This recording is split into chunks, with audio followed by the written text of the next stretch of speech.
Our next question tonight comes from Tommy John Herbert in the audience.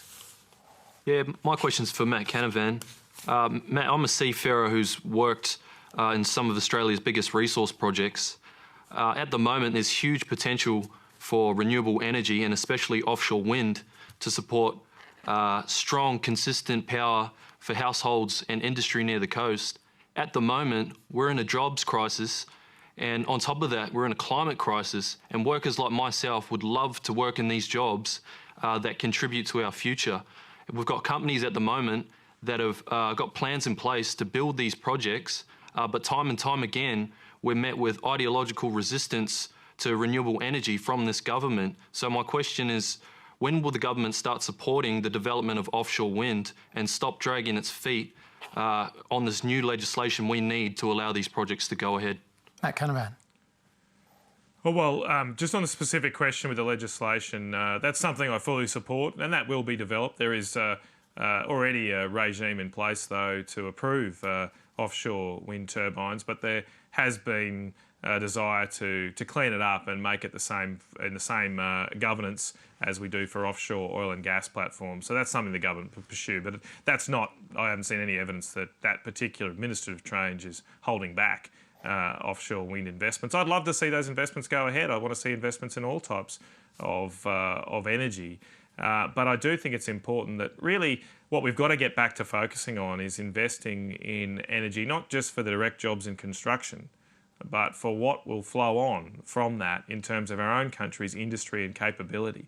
And too often we hear statistics quoted saying that this particular project will create 300 jobs. The problem is, once the solar panels are up, all those jobs disappear and go. And that's happened in community after community in regional Queensland.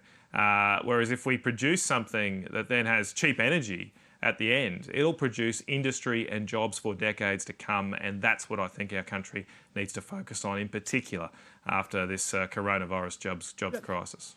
Clearly, Matt's never going to be changing his tune when it comes to talking about coal. And I think, Tommy, could I say, when it comes to developing things like offshore wind, for example, a big key player that we have to talk about is actually ARENA and the CEFC.